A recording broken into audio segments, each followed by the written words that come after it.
Assalamualaikum warahmatullahi wabarakatuh. Balik lagi di channel Kalong Cerita Setan. Apa kabar teman-teman? Semoga sehat dan banyak rezekinya. Pada kesempatan kali ini saya mau membacakan cerita dari Mas Fakih, yaitu tentang penumbalan ya. Di sini menceritakan tentang Sewu Tumbal. Jadi sebelum saya mau lanjutkan ceritanya, bagi teman-teman yang sedang mendengarkan podcast ini atau sedang menonton tayangan ini, jangan lupa untuk dukung terus dengan cara like, comment, share, dan subscribe. Jadi seperti apa ceritanya? Mari kita simak.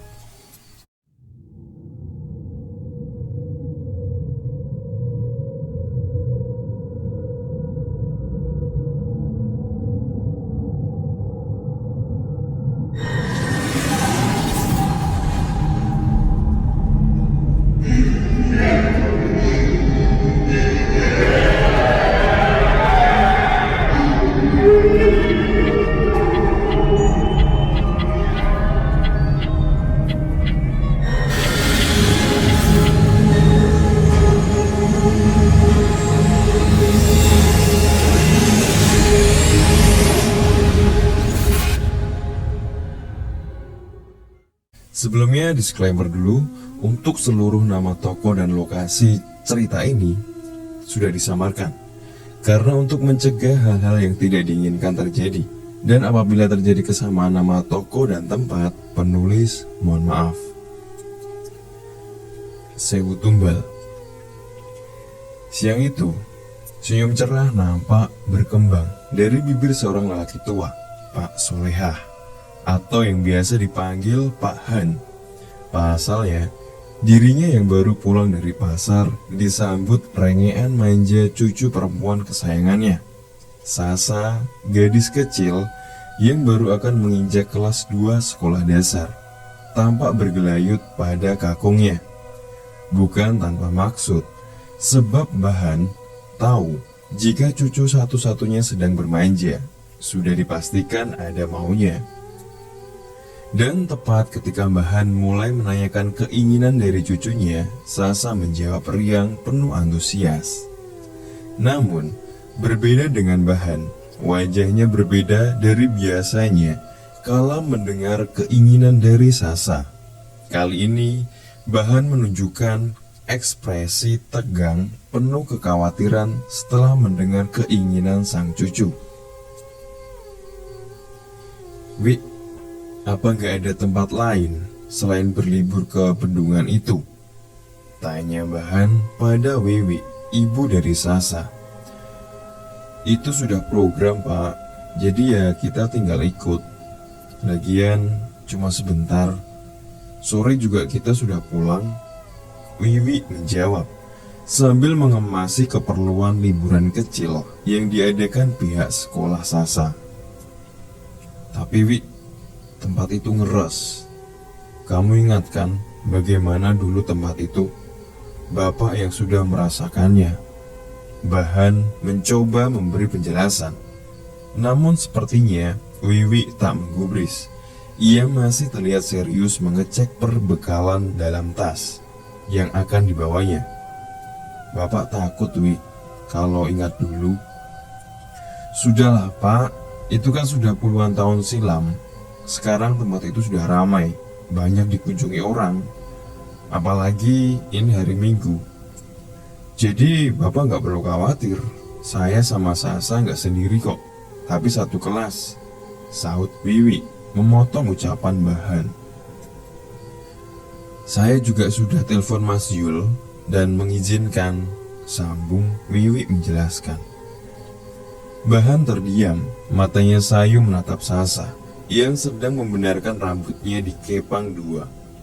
Ada kecemasan menyirat jelas di wajah Bahan ketika Wiwi dan Sasa tetap memaksa ikut rekreasi di sebuah tempat yang menyimpan sejarah kelam baginya. Usahanya untuk mencegah tak membuahkan hasil. Meski sudah ia meminta berulang-ulang, toh akhirnya Wiwi dan Sasa berangkat juga bersama rombongan sekolah, tempat Sasa menimba ilmu. ceria dan penuh kegembiraan. Saat itu suasana perjalanan anak-anak sekolah dasar yang mengadakan sebuah acara akhir tahun. Diiringi lagu-lagu riang, bersama-sama mereka menyanyikan di dalam mobil bus 2 pintu berkapasitas 40 orang yang akan membawa mereka pada sebuah bendungan raksasa untuk tujuan bertamasya. Wiwi yang duduk di jok tengah bersama Sasa sebentar menikmati suasana keceriaan bersama lainnya. Akan tetapi, ketika bus yang sudah menempuh perjalanan 2 jam berbelok dan berhenti di parkiran, perasaan Wiwi mendadak berubah. Ia seperti merasakan satu sentakan kecemasan ketika baru melihat pintu masuk ke dalam bendungan. Sebentar, Wiwi ragu untuk turun, sebelum akhirnya dikalahkan tarikan dan rengean Sasa. Wiwi melangkah pelan, menggandeng Sasa, melewati kerumunan ramai pengunjung dan penjual aneka mainan.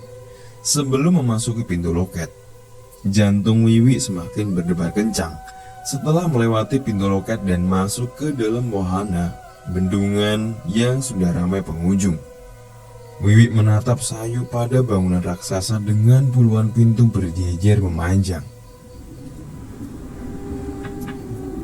Deburan air bergemuruh keluar begitu deras dari 3 pintu bendungan yang dibuka, membuat Wiwi semakin merasa jantungnya terpacu lebih cepat. Wiwi sebentar diam, terpaku dengan pikiran bercampur aduk. Ia berkali-kali mencoba menghilangkan kecemasan yang tiba-tiba menyelusup tanpa tahu sebabnya. Namun, semakin ia menekan, semakin kuat kecemasan itu menyusup. Tanpa terasa, sudah 1 jam Wiwi mengikuti dan mendampingi kegiatan Sasa dan teman-temannya.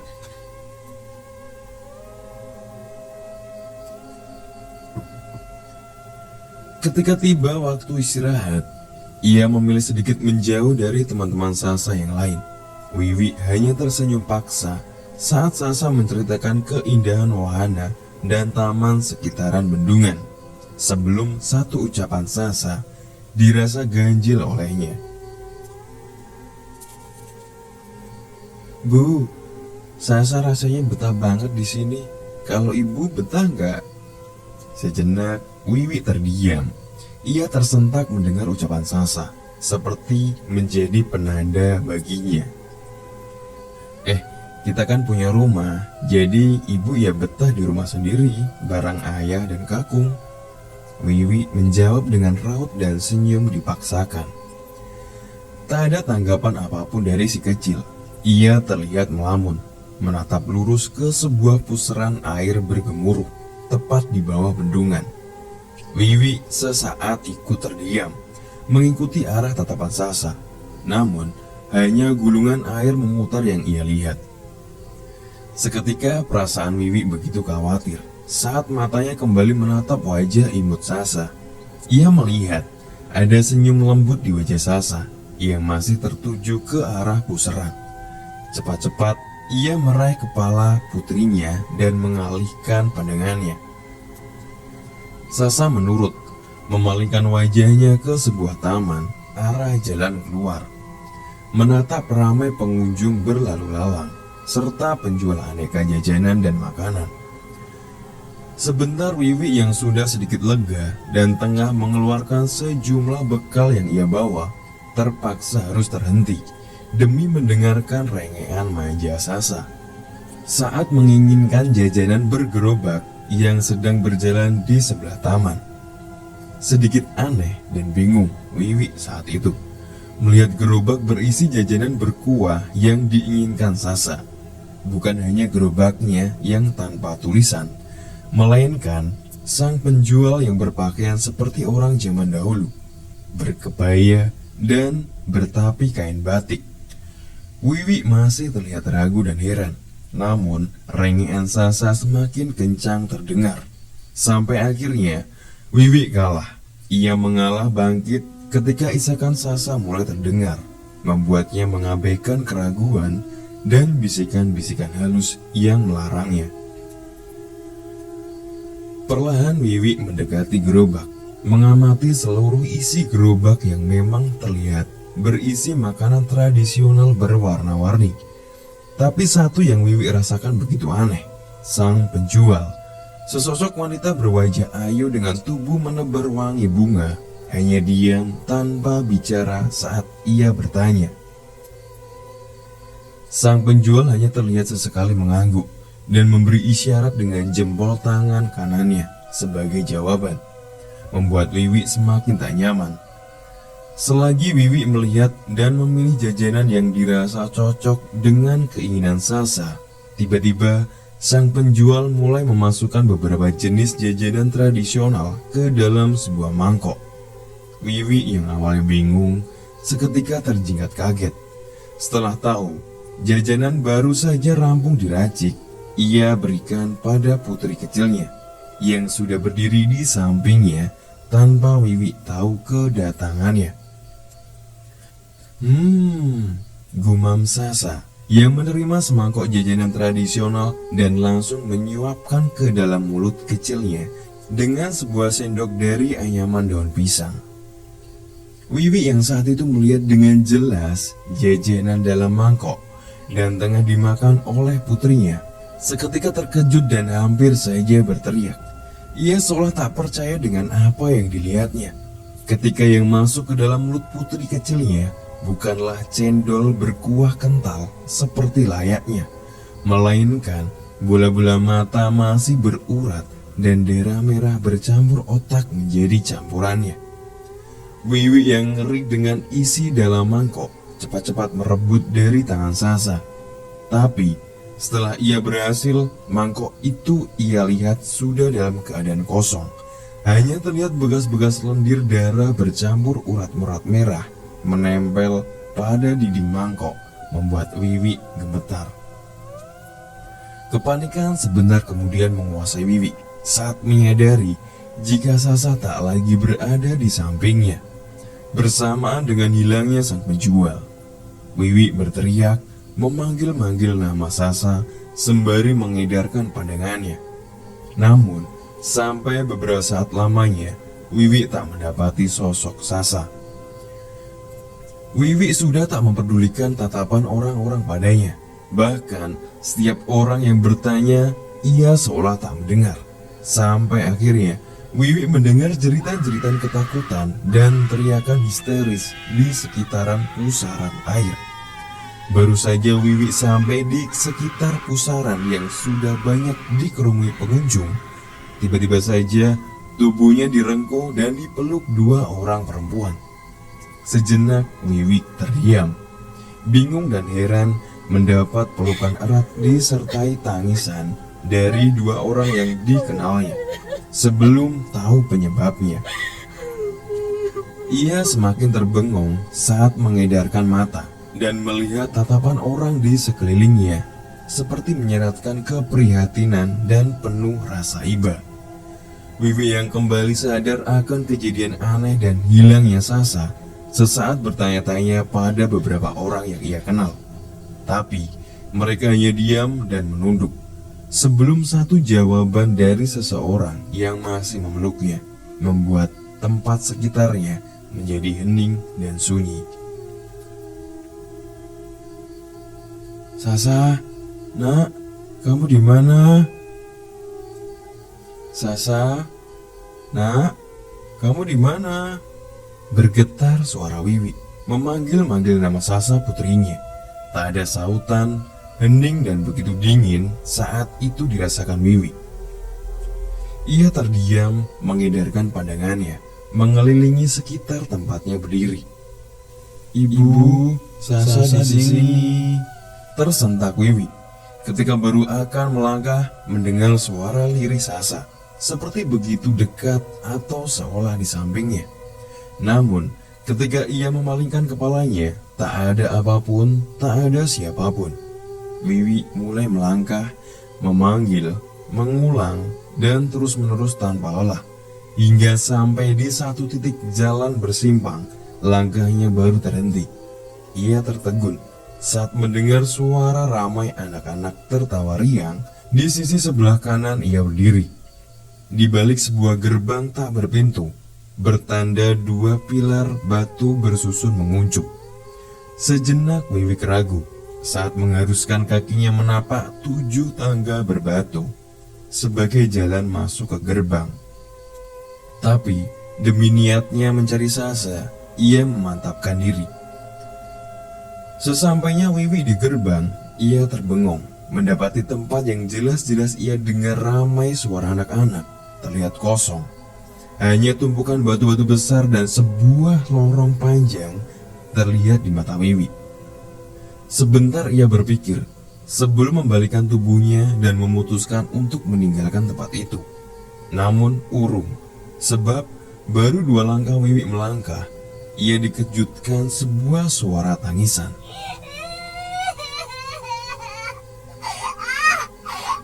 Ibu, ibu. Lirih namun terdengar jelas di telinga Wiwi. Suara Sasa memanggil di sela-sela tangisnya. Sasa, kamu di mana, Nak? Ini ibu, sahut Wiwi seraya kembali masuk ke dalam gerbang. Kali ini tubuh Wiwi seketika kaku, matanya melotot mendapati pemandangan memilukan di dalam gerbang.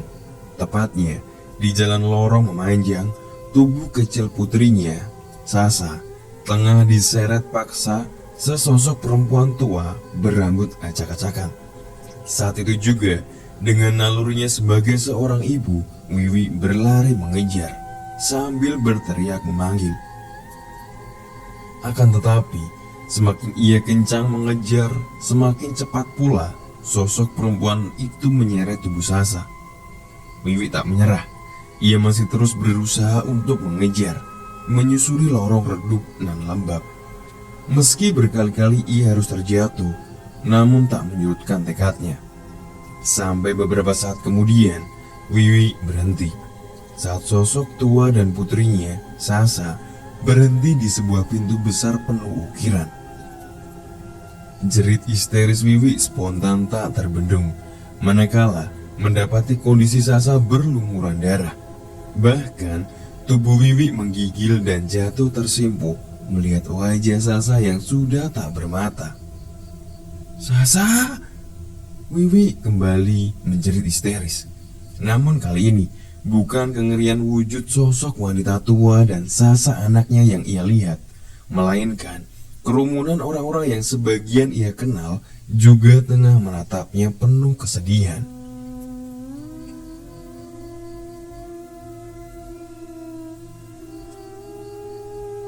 Ada apa? Di mana Sasa, Bu? Wiwi yang baru tersadar terlihat bingung dan mencoba bertanya pada salah satu guru yang berada di sampingnya. Sang guru yang berkerudung hijau hanya menunduk sambil terisak. Bibirnya seolah terkunci untuk menjawab pertanyaan Wiwi. Sampai beberapa saat kemudian, suasana kembali riuh dengan suara dari beberapa lelaki berseragam menggunakan pengeras, disusul jeritan dan teriakan saat sebujur tubuh kecil membiru diangkat dari pusaran air yang memutar. Wiwi terpaku, bibirnya bergetar, matanya tak berkedip menatap tubuh kecil yang basah kuyup dengan rambut terjuntai. Sekilas rasa tak percaya menggurat di wajahnya sebelum benar-benar melihat dengan jelas wajah pucat membiru yang sangat ia hafal. Tidak mungkin, gumam Wiwi lirih. Perlahan tubuhnya bangkit, mengabaikan rasa sakit dan linu yang mendera, menolak beberapa tangan yang mencoba menahannya demi memastikan dan berharap jika apa yang ia lihat bukan suatu kenyataan. Namun, ketika tinggal beberapa langkah lagi ia sampai pada tubuh kecil membujur kaku, kakinya sudah tak mampu lagi menopang tubuhnya. Wiwi jatuh tersimpuh, nafasnya tersengal, tubuhnya dingin. Ketika yakin tubuh kecil tanpa nafas di depannya adalah Sasa, putrinya. Dunia dirasa Wiwi seolah berhenti berputar. Tangisannya tak lagi bersuara, meski air mata masih deras mengalir saat mendampingi mayat putrinya dalam perjalanan pulang. Sesampainya di rumah, suara tangisan kembali pecah bersautan, menggambarkan duka mendalam dari semua keluarga, tetangga, kerabat, serta teman-temannya. Melihat tubuh kecil berwajah imut yang begitu ceria saat berangkat, namun kembali hanya tinggal nama dan tubuh yang membujur kaku, pucat tak bernyawa. Wiwi yang sudah terkuras semuanya kembali menangis histeris sambil menghambur, memeluk kaki Bahan yang berdiri mematung di dalam ruang tamu. Berkali-kali di sela tangisnya ia meminta maaf, tapi tampak sekali wajah Bahan saat itu berbeda. Ia hanya diam, tatapannya kosong tertuju pada tubuh pucat tak bernyawa cucunya yang sedang dibopong masuk. Bahkan Bahan seolah tak mendengar, menganggap tak ada Wiwi yang masih meraung di kakinya. "Maafkan Wiwi, Pak, maafkan." Untuk kesekian kalinya Wiwi meminta maaf, dan kali ini terlihat kepala Bahan sedikit merunduk. "Ini tidak semua salahmu, yang harus disalahkan itu suamimu." Bahan menyauti ucapan Wiwi dengan suara lirih dan bergetar. Ketika itu, Wiwi yang mendengar ucapan Bahan menyalahkan suaminya, ia anggap sebuah kekesalan saat Zul, suaminya, mengizinkan dirinya dan Sasa ikut bertamasya. Akan tetapi, anggapan itu salah, manakala Zul, yang memang biasa pulang larut malam, tiba-tiba muncul sambil menenteng tas kecil dari pintu depan. Raut wajah Zul yang sudah dipenuhi kesedihan mendalam sejenak tertegun menatap Wiwi yang masih tersimpu di kaki Bahan. Namun, bukan itu yang membuat Zul menunda melihat jasad putrinya, melainkan wajah penuh amarah Bahan yang tengah menatapnya sengit penuh kebencian. Perlahan, Zul melangkah dan mendekat ke arah Wiwi dan Bahan. Pikirannya bercampur aduk antara sedih dan takut, hingga sesampainya ia di depan Bahan, sebuah tamparan keras mendarat di pipi kanannya. "Ini yang kamu inginkan? Itu lihatlah Sasa, mau tanggung jawab apa kamu sekarang?" Keras dan tegas suara Bahan setelah tangannya menampar Zul. Wiwi sendiri yang menyaksikan itu terkejut dengan apa yang dilakukan Bahan pada suaminya. Ia tak menyangka bapaknya bisa semarah itu pada suaminya. Tapi di balik itu, Wiwi merasa ada sesuatu antara Zul dan bapaknya yang tak dirinya ketahui. Hampir saja Zul kembali menjadi sasaran kemarahan bapaknya kalau saja tak segera disadarkan beberapa orang kerabat dan salah seorang pemuda agama jika tengah dalam keadaan berduka. Bahkan jasad Sasa sendiri saat itu belum sama sekali terurus, sehingga membuat bapaknya seketika menahan letupan amarah yang seperti sudah memuncak. Malam itu juga, tepatnya setelah waktu Isya, Sasa dikuburkan. Dari sekian banyak pelayat dan kerabat yang ikut membantu proses pemakaman, hanya Bahan dan Mbah Malik, pemuka agama di desa itu, yang mengetahui jasad asli Sasa. Di mana ketika Bahan untuk terakhir kalinya membuka kafan penutup tubuh Sasa sebelum dibawa ke liang lahat, terlihat buru-buru menutup kembali kain kafan itu. Raut wajahnya berubah aneh, seolah ada kengerian yang ia lihat. Sempat ingin menanyakan hal itu kepada Mbah Malik yang berada di dekatnya, tapi urung, sebab Mbah Malik seperti tahu apa yang ingin dikatakannya, sehingga langsung memberikannya sebuah isyarat gelengan kepala sambil berkata pelan, "Cukup kita berdua yang tahu, Mbah. Jangan sampai orang lain ikut tahu. Makanya, ayo segera dikuburkan saja," ucap Mbah Malik sebelum ia memimpin doa dan acara pelepasan jenazah Sasa terakhir kalinya. "Ayo, agak cepat, keburu hujannya turun," seru seorang lelaki menyemangati beberapa orang temannya yang tengah menggali sebuah liang untuk sebuah pemakaman. Sesaat beberapa orang yang berada di tanah pemakaman umum menengadahkan kepalanya. menatapi gumpalan awan-awan hitam saling berkejaran dan berkumpul di atas satu titik. Sebuah langit terlihat gelap pekat di ujung sebelah utara. Melihat hal itu, seketika dua orang yang berada di dalam liang mempercepat ayunan cangkul di tangan mereka demi memperdalam lubang untuk dijadikan rumah terakhir bagi Sasa. Meski sudah ditemani 3 buah lampu besar yang terang, namun mereka, puluhan orang yang ada di tanah kuburan, khususnya malam itu, sedikit merasakan hawa mencekam. Walaupun sudah terbiasa dengan acara pemakaman di waktu malam, tapi kali ini, suasana hati dan pikiran mereka berbeda. Bukan tanpa alasan mereka merasakan hal itu, mengingat malam itu yang akan dimakamkan di liang lahat buatan mereka adalah Sasa, bocah yang mereka kenal sebagai sosok anak periang, meninggal dengan cara tragis. Bahkan, sebagian besar dari mereka meyakini jika kematian Sasa karena dikalapkan, atau istilah dijadikan tumbal dengan cara ditenggelamkan.